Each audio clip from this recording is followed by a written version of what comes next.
जय श्री ओम नमः सिद्धेभ्यः। जय श्री ओम नमः सिद्धेभ्यः। जय श्री ओम नमः सिद्धेभ्यः। ओंकार बिंदु संयुक्तम नित्यं ध्यायन्ति योगिनः कामदं मोक्षदं चैव। ओंकाराय नमो नमः। मंगलम भगवान वीरो मंगलम गौतमो गणी मंगलम कुंद कुंदार्यो जैन धर्मोस्तु मंगलम। सर्वमंगल मांगल्यम सर्वकल्याणकारकम प्रधानम सर्वधर्माणां जैनम जयतु शासनम। जैनम जयतु शासनम। जैनम जयतु शासनम। नमः श्री समयसाराय स्वानुभूत्याश्चकासते चित्स्वभावाय भावाय सर्वभावान्तरे छिदे। इस भव के सब दुखन के कारण मिथ्या भाव तिनकी सत्ता नाश करी प्रगटे मोक्ष उपाव। प्रगटे मोक्ष उपाव। जय बोलो देव शास्त्र गुरु की जय। चौथा अधिकार अग्रहित मिथ्या दर्शन ज्ञान चारित्र की चर्चा इस अधिकार में टोडरमल्ली साहब ने की है। और समस्त दुख का कारण यह जो मोह है या मिथ्या दर्शन ज्ञान चारित्र है उसको मेटने की बात की है मंगलाचरण के साथ। और पूरे प्रकरण में मिथ्या दर्शन, मिथ्या ज्ञान और मिथ्या चारित्र क्या है उसको यहाँ समझाया है। तीनों का एक रूप था, उसको एक नाम दिया है मोह। और इस मोह के कारण ये जीव किस प्रकार से इसको जो प्रत्यक्ष भाषित होने पर भी वह अपने श्रद्धान में सम्यकपना नहीं पा रहा है, उससे जकड़ा हुआ है, इसकी चर्चा भी इसके अंत में उपसंहार के रूप में इस अधिकार के अंतर्गत की। अंतिम 3 पंक्तियों पर अपने को विचार करना है। उसके पश्चात 5वां अधिकार यहाँ से प्रारंभ होगा। और अभी तक जो चर्चा चल रही थी वो तो चल रही थी मुकेश जी भाई साहब अग्रहित मिथ्या दर्शन ज्ञान चारित्र की। किसकी? जो हमने इस मनुष्य पर्याय में नया ग्रहण नहीं किया है। अनादि से हमारी 7 तत्व के संबंध में जो विपरीत श्रद्धा चल रही है वो किस प्रकार की है इसकी चर्चा चल रही थी। किस प्रकार हमारा जो ज्ञान इष्ट अनिष्ट की कल्पना करके अनादि से दुखी है उसकी चर्चा चल रही थी। और किस प्रकार हम कसाय में ही धर्म मानकर उसमें ही स्थिर हैं उसकी चर्चा करके यहाँ दुख का कारण। अब 5वें अधिकार में इस मनुष्य पर्याय में क्या हमको ताकत मिली है और क्या दुरुपयोग हो रहा है उसकी चर्चा से ग्रहित मिथ्या दर्शन ज्ञान चारित्र का प्रकरण यहां से प्रारंभ होगा। 5वें अधिकार में काहे की चर्चा होगी मुकेश जी भाई साहब? ग्रहित। ग्रहित मतलब नया, अग्रहित मतलब नया नहीं। इस पर्याय में हमने ग्रहण नहीं किया है तो मिथ्या दर्शन ज्ञान चारित्र, लेकिन वह इस पर्याय में हमने नया ग्रहण किया है और वो चर्चा 5वें अधिकार में चलेगी। अंतिम 3-4 पंक्तियों पर अपने को विचार करना है। उसके पश्चात अपन 5वां अधिकार प्रारंभ करेंगे।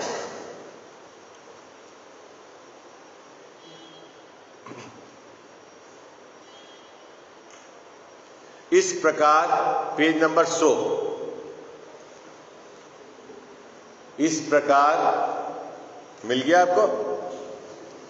अंतिम पैराग्राफ है 2 लाइनें नीचे को उसके ऊपर। इस प्रकार यह जीव मतलब गरीबैया में है ना, अनादि से है ना, अग्रहित मिथ्या दर्शन ज्ञान चारित्र का प्रकरण चल रहा है। तो अनादि से ये मेरी बीमारी है। मैं जब से हूं बाबूजी तब से मेरे को ये बीमारी है। क्या? मिथ्या दर्शन, मिथ्या ज्ञान और मिथ्या चारित्र। कौन सा मिथ्या दर्शन ज्ञान चारित्र की बात चल रहे हैं? अग्रहित। अनादि से मेरे को एक ये बीमारी है, कौन सी? मिथ्या दर्शन, मिथ्या ज्ञान और मिथ्या चारित्र रूप परिणमित हो रहा हूं। इसी परिणमन से संसार में अनेक प्रकार का दुख उत्पन्न करने वाले कर्मों का संबंध पाया जाता है। मुकेश भाई साहब, मैं संसार में दुखी हूं और मुझको कर्म का बंध है, कोई कारण है क्या उसका? बाबू जी, कोई कारण है क्या उसका? तो यहां टोडरमल्ली साहब कह रहे हैं कि ये मिथ्या दर्शन, मिथ्या ज्ञान, मिथ्या चारित्र है। तू दुखी है तो भी इससे है, तेरे को बंध है तो भी इससे है। किससे है? मिथ्या दर्शन, मिथ्या ज्ञान और मिथ्या चारित्र। अब मुझे सुखी होना है तो क्या करना है? कि इनको मेटना है। सीधी सी बात है ना, सुखी होने। अब हमने सुखी होने के जो जो उपाय वर्तमान में किए हैं, कर रहे हैं, उनकी लिस्ट में इनको मेटने का काम है कि नहीं? अरे बात सरल है ना गली भैया। सुखी होने का उपाय बता दिया है यहां पर टोडरमल्ली साहब ने। क्या बताया? मिथ्या दर्शन, मिथ्या ज्ञान और मिथ्या चारित्र को मेटना है। यही कर्म बंध का कारण है और यही आपके दुख का कारण है। अब हम पूर्व में हमने क्या किया मुकेश भाई साहब, जाने दो। अभी अपन वर्तमान की बात करते हैं। इस पर्याय में हमने सुखी होने के लिए जो जो लिस्ट बनाई है उसमें इसको मेटने का नाम है कि नहीं? बोलो बाबूजी। अष्ट कर्म दहनाय धूपम निरुपामति स्वा। धूप तो हमने बहुत सुहा करी है, लेकिन मिथ्या दर्शन, मिथ्या ज्ञान, मिथ्या चारित्र को मेटने का काम किया है कि नहीं? वो लिस्ट में है कि नहीं? यदि वो लिस्ट में नहीं है तो आप कितने भी धूप सुहा करो, अष्ट कर्म का नाश होने वाला नहीं है। बोलो, निकलता है ना भाव? ये हमारी लिस्ट में मुकेश भाई साहब नाम ही नहीं है। पहले दूसरे पे सबसे पहला नाम होना चाहिए, तो ये तो लिस्ट में ही नाम नहीं है, और फिर हमारा दुख कैसे मिटेगा?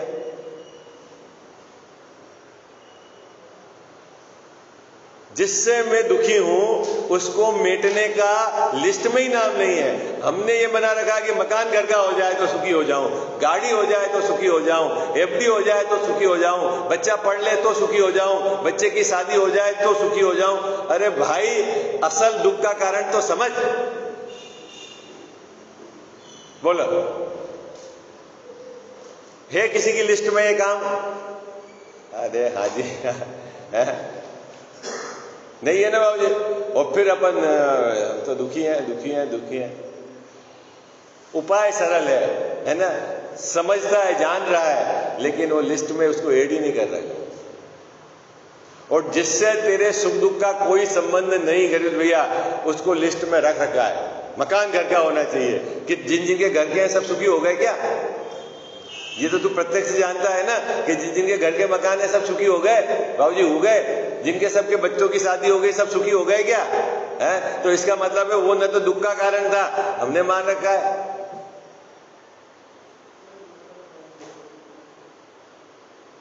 जितने भी जीव सुखी हुए हैं, तू जिनको सुखी मानता है, जो पंच परमेष्टि भगवंत उनके समूह में सम्मिलित है, वो सब किसी लिए सुखी हैं कि उन्होंने मिथ्या दर्शन ज्ञान चारित्र का अभाव कर अपनी परिणति में सम्यक दर्शन ज्ञान चारित्र प्रकट किया है। ठीक है, और मैंने उनका नाम लिस्ट में नहीं रखा। कब सुखी हो जाऊंगा मुकेश भाई साहब? यार बोलो ना।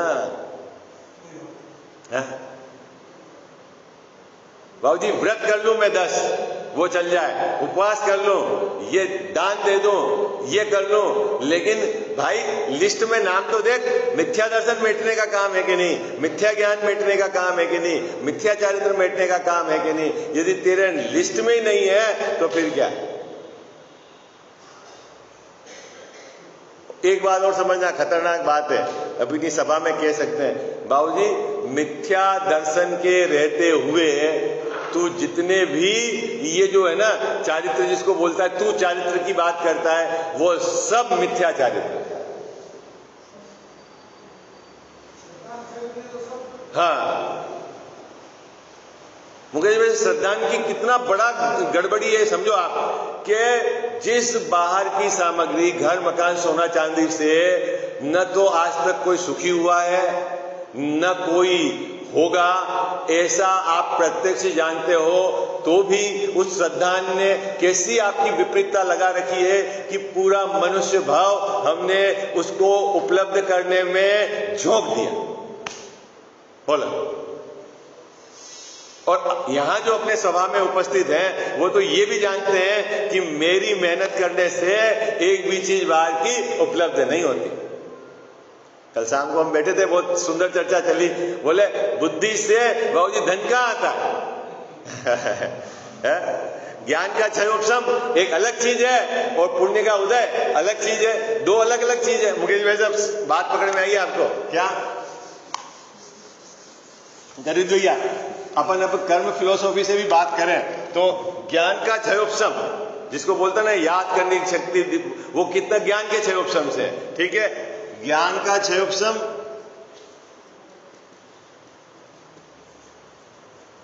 ये अलग चीज है। इसका निमित्त नैमित्तिक संबंध ज्ञान के उगाड़ से है, ठीक है, और बाहर में अनुकूलता और प्रतिकूलता का संबंध पुण्य के उदय से है।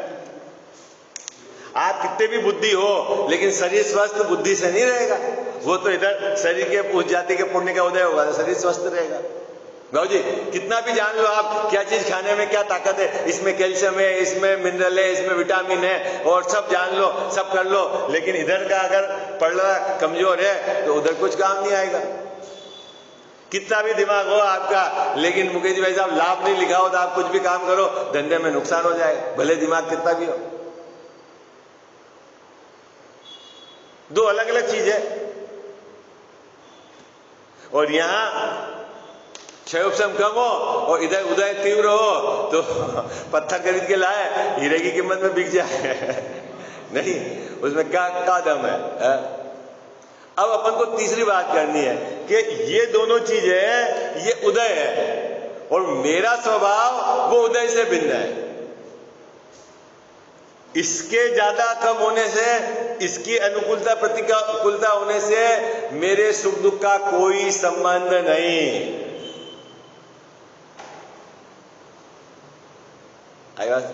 धन ज्यादा हो तो सुखी हो जाएगा ऐसा नहीं, बुद्धि ज्यादा हो सुखी हो जाएगा ऐसा नहीं। तो सुखी कैसे होगा कि जितनी बुद्धि मिली है वो अपने ज्ञान स्वभाव को निर्णय करके उसके स्वीकार करने में लगाए तो सुखी होगा। बात पकड़ में आई आपको? क्या गरीब भैया, जो भी हमारे को वर्तमान में क्षयोपशम ज्ञान मिला है, सुखी कब होंगे कि उसको अपने स्वभाव के निर्णय में लगाकर स्वीकृति करे। क्या स्वीकृति करे कि मैं उदय से भिन्न हूं, मेरे में नित्य ज्ञान का उदय है, मेरा जो स्वभाव है वो कर्म के उपशम क्षयोपशम की अपेक्षा नहीं रखता।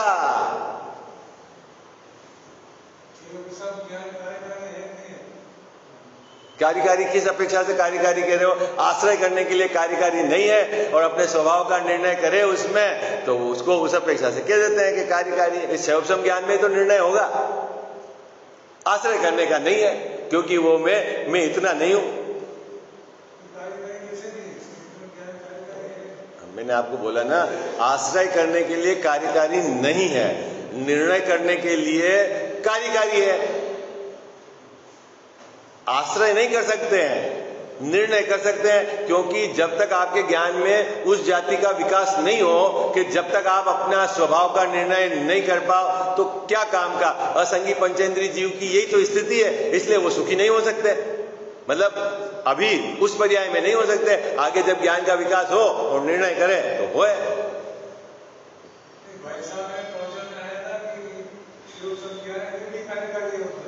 मैंने कब कहा कि मैंने क्या बोला?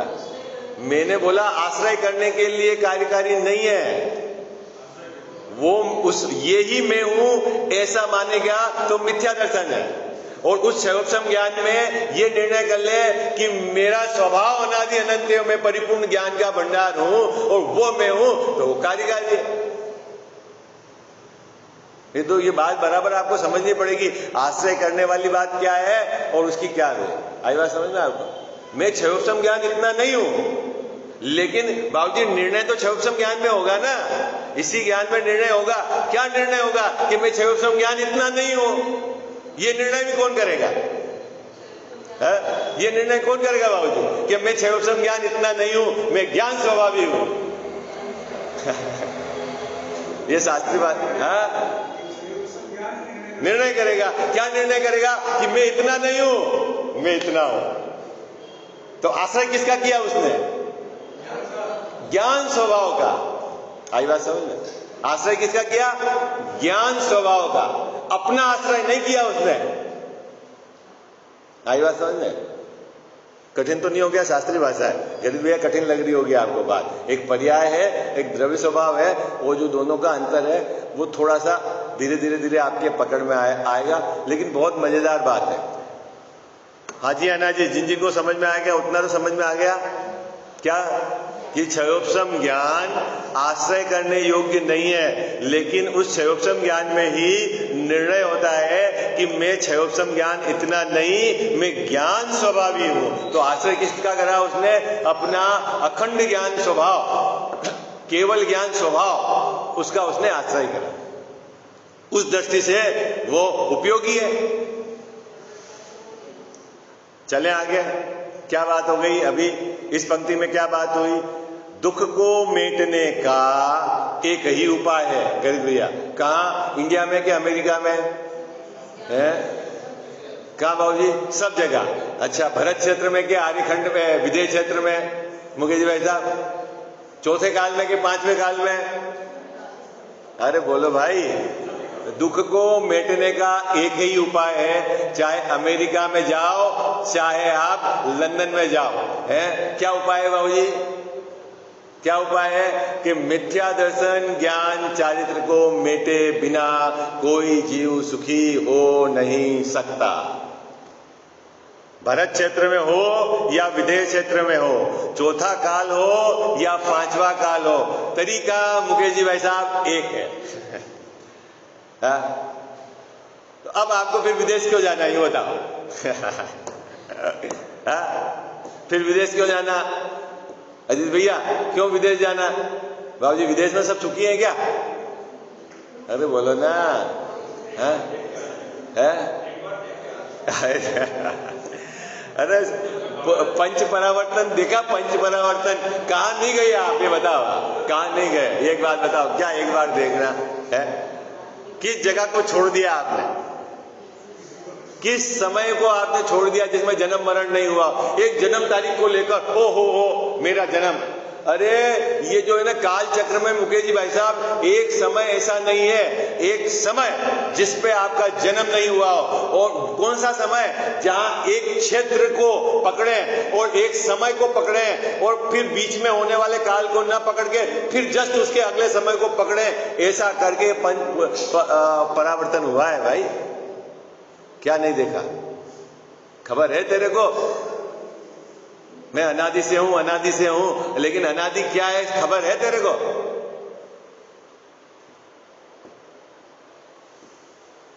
चले आगे। इस पंक्ति से क्या समझ में आया अपने को?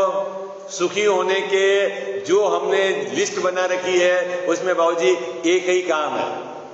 उस लिस्ट में भले ही आपने मिथ्या दर्शन ज्ञान चारित्र को मिटने का नाम नहीं लिखा हो, तो सबसे पहले पूरी लिस्ट मिटा देना और एक नाम काम करना है। क्या अपने को? मिथ्या दर्शन ज्ञान चारित्र को मिटना, यही एकमात्र सुखी होने का उपाय है। मकान घर का बना है हो तो ठीक बाबूजी, नींद हो तो ठीक, उससे तेरे सुख दुख का कोई संबंध नहीं है। बच्चे की शादी हो जाएगा तो सुखी हो जाएगा? किससे सुखी हो जाएगा जी भैया? तो जिन जिन के सबके बच्चों की शादी हो गई सब सुखी हो गए? अरे उसका कोई संबंध नहीं है तेरे सुख दुख से।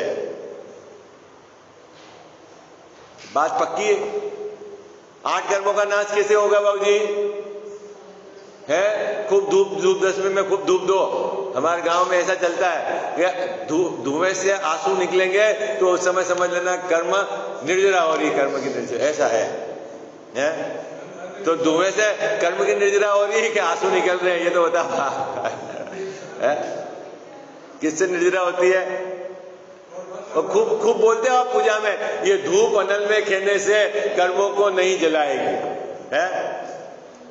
बोलते नहीं पूजा में? क्या बोलते हैं मुकेश भाई साहब? अनल मतलब अग्नि। ये धूप अग्नि में खेने से कर्मों को नहीं जलाएगी। तो कैसे जलाएगी कर्म को? कि जब मेरे अपने स्वभाव का निर्णय होकर उसमें स्थिरता होगी तो कर्म जलेंगे, है? जब मिथ्या दर्शन ज्ञान चारित्र का अभाव होगा, सम्यक दर्शन ज्ञान चारित्र प्रकट होगा तो कर्म जलेंगे। और कर्म को मिटने के लिए, कर्म को जलाने के लिए ये सम्यक दर्शन प्रकट नहीं करना चाहता, वो तो लिस्ट में नहीं है इसके। पूजा तो लिस्ट में है, लेकिन सम्यक दर्शन प्रकट करना लिस्ट में नहीं है। सबकी लिस्ट में है ना कि सम्यक दर्शन ज्ञान चारित्र प्रकट करना है, तो उसका सच्चा पुरुषार्थ करना है। अब आगे के सब अधिकार धीरे धीरे धीरे धीरे गरिष्ठ होते जाएंगे। बराबर आपको जो जो अपनी कमियां हैं उसको मेटना है ना। अभी तक तो जो प्रकरण चल रहा था वो सरल था। अब जैसे जैसे जैसे, क्योंकि मुकेश भाई साहब, जैसे अपनी गलती पकड़ में आएगी और इसको पकड़ेंगे तू गलत है, तब ये हिल जाता है। हाँ, अब अगले अधिकार से चालू होगा ये बात। देखो आगे, यही भाव, कौन सा भाव? मिथ्या दर्शन, मिथ्या ज्ञान, मिथ्या चारित्र वाला भाव, यही भाव दुखों के बीज हैं। बीज मतलब एक बीज बो दो तो वृक्ष और फल, अन्य और बीज नहीं हो तो कोई वृक्ष नहीं, कोई फल नहीं। तो हमारे जितने भी दुख हैं उसका यदि कोई कारण है, मूल कारण है, तो वो क्या है? मिथ्या दर्शन ज्ञान चारित्र। ठीक है जी, समझ में आ गई बात? आगे चलो। अन्य कोई नहीं। ओ हो बाबू जी, मतलब लिस्ट में एक ही दुख का कारण है, अन्य नहीं। पत्नी नहीं, बच्चा नहीं, व्यापार नहीं, शरीर नहीं, क्षेत्र नहीं। भारत में हूं इसलिए मैं दुखी हूं। अमेरिका में होता तो सरकार इंश्योरेंस कर देती है, मेडिकल फैसिलिटी फ्री है, काम पे नहीं जाओ तो भी पैसे मिल जाते हैं, है ना? कितनी बढ़िया फैसिलिटी है अमेरिका में, बोलो। नहीं, काम नहीं करो तो भी बाबूजी पैसे मिलते हैं वहां पे, आपने जितनी पढ़ाई कर रखी है। बीमारी सिमारी में आपको खर्च नहीं करना पड़ता है, सरकार इलाज उठाती है? बढ़िया है ना फिर तो। अरे अमेरिका की क्या बात करो, अपन तो स्वर्ग की बात करते हैं ना मुकेश भाई साहब, है? कंचन जैसा शरीर पैदा होता है तो युवा है। कैसा पैदा होता है? युवा। रोग है ही नहीं, खाने पीने की सामग्री की कोई प्रॉब्लम नहीं है, ठीक है? फिर विमान, देवियां, सब तो है वहां पे। तो फिर बाबूजी सब सुखी।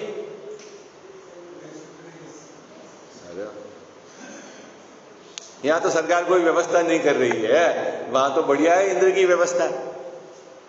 अरे बोलो, जरूरी है सब तो सुख। अच्छा, अपने को क्या प्रॉब्लम है? अपनी प्रॉब्लम की लिस्ट जोड़ लिखते हैं अपन, क्या क्या प्रॉब्लम है अपने को। अरे बोलो भाई, समस्या बोलो अपनी, क्या क्या समस्या है बाबू? है शरीर में बार बार मौसम चेंज होता है तो रोग हो जाता है। जिन साहब यदि शरीर में रोग नहीं हो फिर तो ओके। ये क्या रोज खिचखिच है? सुबह उठ के दुकान जाओ, ग्राहकों से उधार दो, पैसे के लिए दौड़ो। अरे बिना दुकान जाए पैसा मिल जाए तो ओके बाबू जी? हाँ जी, है ना जी, सही है ना? फिर औरतों को क्या है खाना बनाना, सुबह उठते हैं ये रसोई में पानी छानो, आटा गूंदो, रोटी बनाओ, ये सब्जी, कल तो ये खाई भिंडी, आज खाई ये, परसों खाई। अरे ये क्या रोज रोज मेनू। और अगर जैसा खाना मिल जाए आपको तो है फिर तो सुखी है। अरे बोलो, तो फिर आप काहे से दुखी हो? आप ये बताओ इस संसार में, अगर इनसे आप, और आप काहे का उपाय कर रहे हो फिर, है? अगर ये सुख दुख का कारण नहीं है तो अपन क्या उपाय कर रहे हैं बाबूजी? क्या उपाय कर रहे हैं? इन्हीं को मेटने का जोड़ तोड़ कर रहे हैं, उससे तो कोई सुख दुख का संबंध नहीं है। अरे हाजी या नाजी, तो स्वर्ग वाले सब सुखी हैं क्या? है? तो वहां तो सब व्यवस्था एकदम अप टू डेट है, कोई एक्सीडेंट नहीं होता बाबूजी वहां पे, किसी को रोग नहीं, हॉस्पिटल नहीं है वहां पे। होए बीमार होए तो हॉस्पिटल होए, गरीब भैया हॉस्पिटल नहीं है, किसी को खाने की प्रॉब्लम नहीं, कल्प वृक्ष है। आप जो मर्जी पड़े वो आभूषण ले वहां, जो भोजन ले वहां, ठीक है। फिर क्या करना है? लेकिन बाबू जी मिथ्या दर्शन ज्ञान चारित्र है तो वो दुखी है, और कितने दुखी हैं कि वहां से मर के सीधे केंद्रीय होते हैं। आई बात समझ में? विषय चाह दावानंद है, विषय 5 इंद्रिय के विषयों की चाह में निरंतर। आई बात समझ में आपको? अपनी स्थिति क्या है मुकेश भाई साहब? अपन भी 5 इंद्रिय के विषय को जोड़ने में लग रहे हैं। संयम को ग्रहण कर सकते हैं, विशेष जाति की अपनी पर्याय में फैसिलिटी है, उसका तो अपन विचार ही नहीं है। ये है भाई, थोड़ा गंभीरता से विचार करना। और बाबू जी एक बात जरूर है ना, जब भी स्वर्ग की चर्चा और नरक की चर्चा होती है तो ये जीव कहता है क्या पता किसने देखा स्वर्ग। अभी 5वें अधिकार में आएगा मुकेश भाई साहब, किसने देखा स्वर्ग। ये आपने किसी ने, ऐसा एक व्यक्ति मिला मेरे को, उसने ये कहा कि समाज को डरा के रखने के लिए ज्ञानियों ने ये सब फार्मूले सेट कर दिए हैं। क्या सेट कर दिया है? ज्यादा ये पाप नहीं करे, ज्यादा यूं नहीं करे तो इसको बोल दिया है कि भाई ये नरक है, स्वर्ग है। कोई नरक स्वर्ग कुछ नहीं है, सब कुछ यो है जो है। वो चारवाक मत वाला आएगा, खाओ पियो ऐश करो, किसने देखा अगला भाव। ऐसा ही है ना बाबू जी, किसने देखा अगला भाव। ये तो सब गप्पे लगी हुई है, लिख दिए बुद्धिजीवी ने, ताकि समाज में लोग सब डर के रहे, व्यवस्थित रहे, इसलिए उन्होंने ये कानून बना दिए। ऐसा है क्या? अरे बोलो है? तो तिरंज गति के जो दुख है वो तो दिखते हैं। चलो स्वर्ग नहीं दिखता, नरक नहीं दिखता, तिरंज गति तो दिखती है ना तिरंज गति तो। और जीव दिखते हैं कि नहीं दिखते हैं? जीव है कि नहीं है? वो उसमें आत्मा है कि नहीं है? और उनके दुख तो दिखते हैं बाबूजी, दिखते हैं ना, वो अपने आंख के सामने है। तो वो आत्मा परिभ्रमण करके उस पर्याय में कभी आप गए कि नहीं गए? वहां का दुख है कि नहीं है? जब वहां की बात सही कही है तो फिर दोनों गतियों में क्यों झूठ कहेंगे आचार्य देव? खबर नहीं है इसको। मोह महामत पियो। वो मोह की मदिरा ऐसी पी हुई है कि उसको लगता है कि केवली की बात भी गलत है। मेरे हिसाब से तो ऐसा होना चाहिए, ऐसा कहता है मेरे हिसाब से तो कोई स्वर्ग नरक नहीं है। वाह रे वाह, जैसे तू केवली हो गया, तेरे को सब पता है कि तेरे हिसाब से कुछ नहीं है। भैया बिल्कुल, यदि आपके चित्त में ऐसी बात है कि ये तो सिर्फ डराने के लिए लिखा हुआ है, बिल्कुल चक्कर में नहीं रहना। केवली भगवान के ज्ञान में बराबर चारों गतियों के एक एक जीव की सब चीज स्पष्ट है, और उनकी वाणी में आई हुई बात है। आई बात समझ में? चलें आगे। इसीलिए हे भव्य, कितना सुंदर संबोधन दिया है, भव्य, क्योंकि जो जीव अपनी कल्याण की बात सुनता है, जो आत्मा की बात सुनता है, बाबूजी जो इस सभा में आ रहा है, वो जीव निश्चित ही भव्य है। जिसको अपनी आत्मा के प्रति प्रीति है, उसकी बात सुनने में अंदर में उत्साह आता है, वो निश्चित ही भव्य है। कुछ समय के बाद वो सुखी हो जाएगा। और जिसको अंदर आने में ही डर लगता है, वो समझ लेना अभी बहुत लंबी है उसकी संसार परिभ्रमण की यात्रा।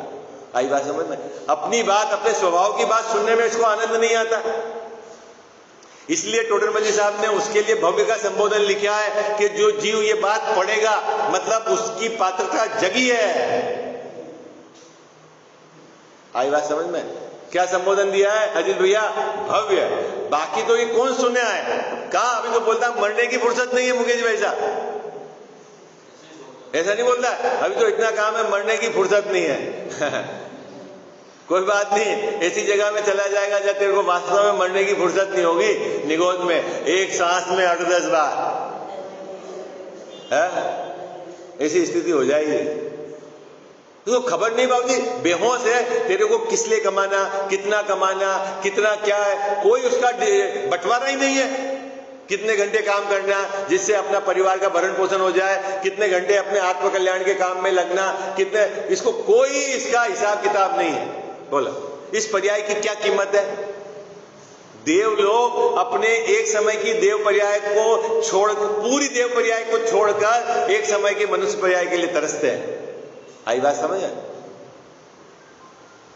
तो अपने पास कितनी संपदा है बोलो? है कितनी संपदा? अपने पास मनुष्य पर्याय है और इंद्र के पास देव पर्याय। वो बोले आपका एक समय हमको दे दो और मेरा पूरा इंद्र का जितना भी वैभव आप ले लो। तो अपनी वैल्यू कितनी है? अपनी वैल्यू कितनी है? और किस में जा रही है बाबूजी? खबर नहीं इस जीव को। कितने पंचकल्याणक देखे, वो दृश्य देखता है इंद्र और देवताओं की और मनुष्यों की लड़ाई। लेकिन भैया तू कितना कीमती है, इस पर्याय की कीमत तुझे पता है? और तू क्या है, किसमें जा रहा है बाबूजी? कौवे को उड़ाने के लिए मणि फेंक के रहे हैं, ऐसी स्थिति है। मनुष्य पर्याय के अंदर थोड़ा सा बाहर की सामग्री को जोड़ने के लिए, देखो जुड़ती तो आपके जोड़ने से है नहीं, फिर भी पूरे 24 घंटे उसी के संबंध में विचार, उसी का पुरुषार्थ, मिथ्या पुरुषार्थ, और होता कुछ नहीं। बोलो, ये सब आगे बात टोडरमल जी साहब कहेंगे, स्पष्ट करेंगे। हे भव्य, यदि दुखों से मुक्त होना चाहता है, किसके लिए कह रहे हैं जीत भैया? अपने को संबोधन दे रहे हैं टोडरमल जी साहब। किसके हवाले से कह रहे हैं? केवली भगवान के हवाले से, है ना? समय सार कुंद आचार्य के हवाले से, है ना? संबंधबद्ध आचार्य के हवाले से कह रहे हैं, यदि तुझे दुखों से मुक्त होना है तो क्या करना है? तू मिथ्या दर्शन ज्ञान आदि यानी मिथ्या दर्शन ज्ञान चारित्र का अभाव करने योग्य मुकेश जी कार्य ही है। ओहो, क्या करना है बाबूजी अपने लिए? करने योग्य कार्य ही है। जैन साहब क्या करना है? काम ही है कि हमारे लिए तो क्या काम है कि ये जो मिथ्या दर्शन ज्ञान चारित्र का अभाव करना है, क्योंकि इसके अभाव हुए बिना दुख का समापन नहीं होगा। आई बात समझ? और फिर प्रेरणा भी दे दी, क्या दी? इस कार्य के करने से तेरा परम कल्याण होगा, तू सुखी हो जाएगा। कितने मकान बनाएगा तो अजीत भैया सुखी हो जाएगा? कितनी गाड़ी रखेगा तो सुखी हो जाएगा? कितने आभूषण गहने रखेगा तो सुखी हो जाएगा?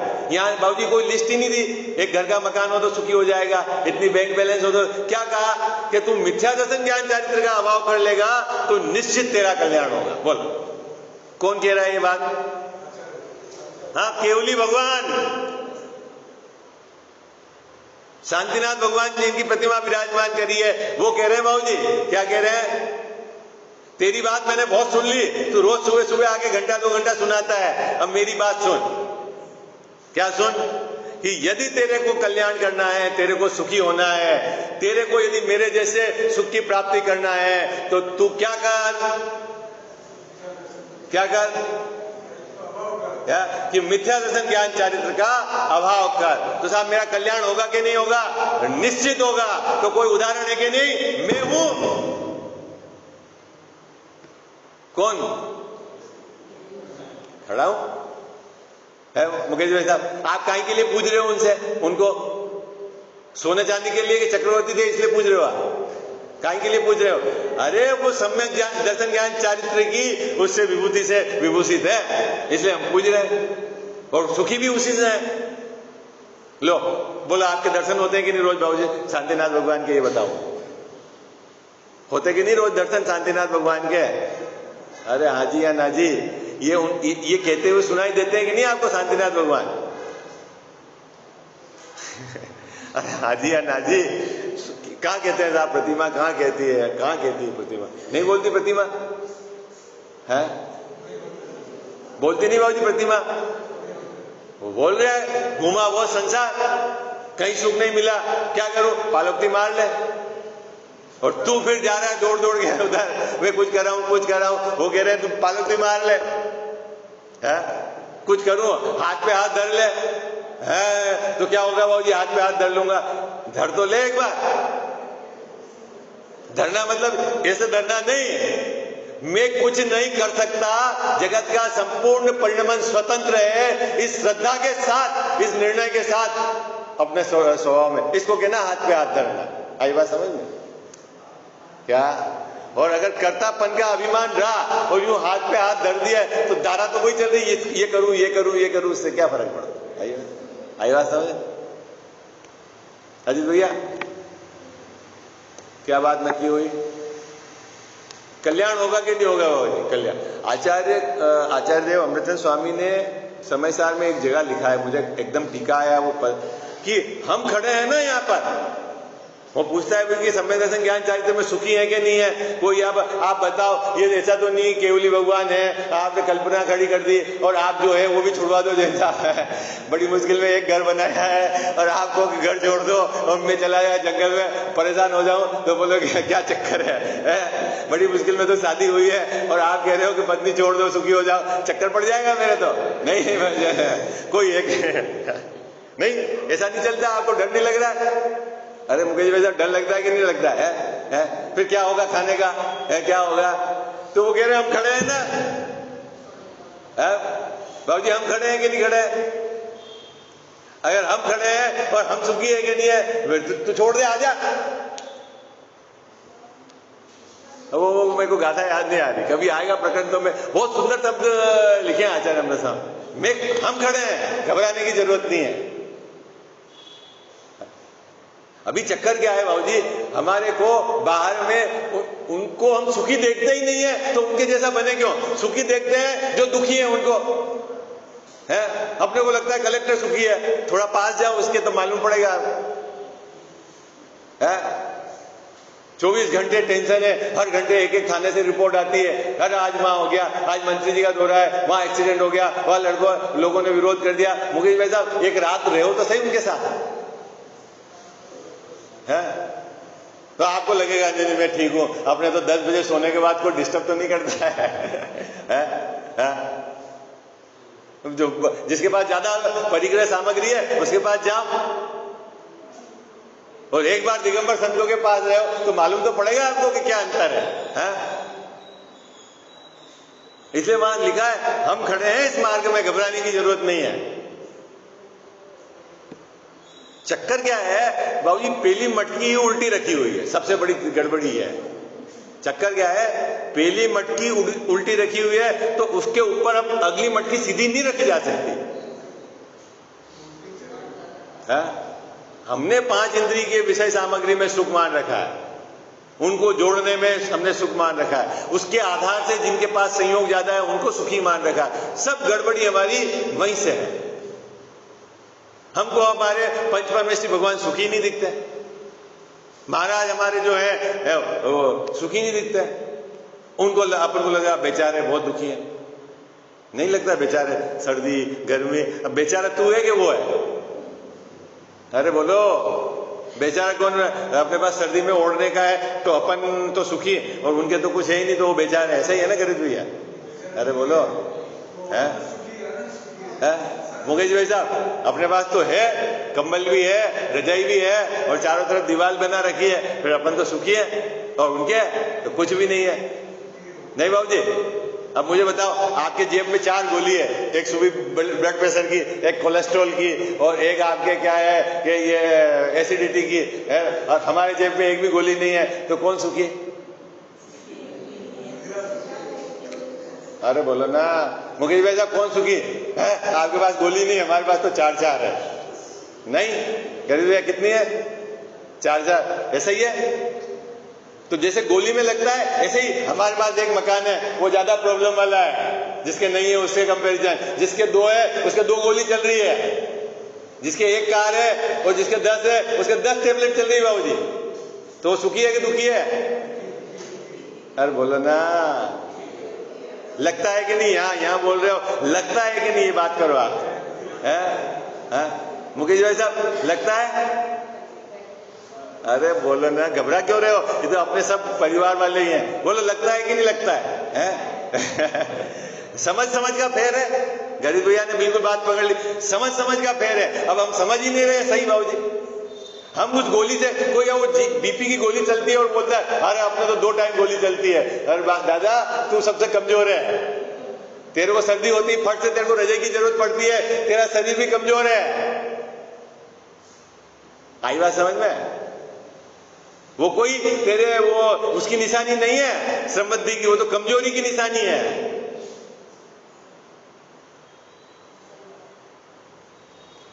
अरे हाजी या ना जी कुछ तो बोलो है?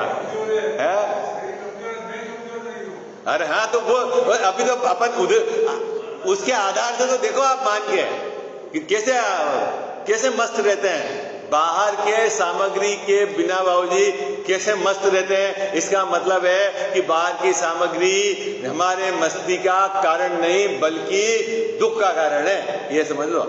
रोज आप पूजा में बोलते हो, अभी 10 दिन रोज पूजा में बोलोगे परिग्रह चिंता दुख ही मानो, बोलोगे ना? बोलोगे, पूजा करोगे ना 10 तारीख से गरीब भैया, और बिल्कुल एक जैसा चिल्ला के बोलेंगे। किसको सुनाएंगे वहां पर? किसको सुनाएंगे? शांतिनाथ भगवान को, उनके पास तो कहां परिग्रह है? किसको सुनाएंगे अजीत भैया?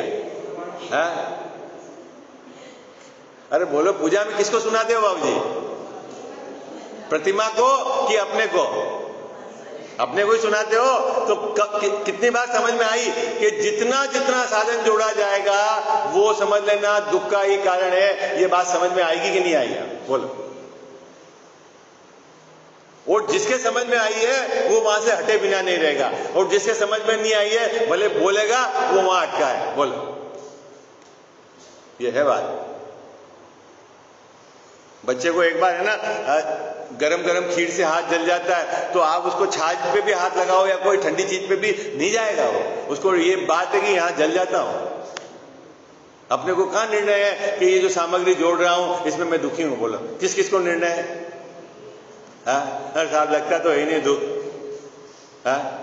सामग्री में कहां दुख लगता है? मैं आपको गरीब भैया बोलता हूं ये मेरे 1 करोड़ रुपए हैं, आप संभाल के रखना, आप क्या कहोगे? बोलो, क्या बोलोगे आप? ये बीमारी मेरे को मत दो, क्या बोलोगे बाबू जी आप? अच्छा, ये 1 करोड़ रुपए बीमारी है तो आपका जो पैसा है वो बीमारी नहीं है? पैसे में कहां लिखा हुआ है कि ये बीमारी है और ये बीमारी नहीं है? मुकेश भाई साहब, कहां लिखा हुआ पैसे में? अगर आपको बोला ये 20 तोला सोना है, आप संभाल के रखना, मैं 2-3 महीने बाहर जा रहा हूं, आप क्या कहोगे? ये समस्या मेरे को मत दो साहब, आपकी मर्जी पड़े हो। तो अच्छा, तो 20 तोला सोना हमारा तो समस्या है और आपका? अरे वो तो समस्या ही है, सबका समस्या है। आई बात समझ में आई? वो तो समस्या ही होता, अपने को भी, अपने की भी संभालने में तो अपना उपयोग खर्च होता है कि नहीं होता है? बस पर वही है, फेर है, जहां अपनापन है वहां ये जीव वो विचार नहीं कर सकता। विशेष चर्चा पर कल करेंगे।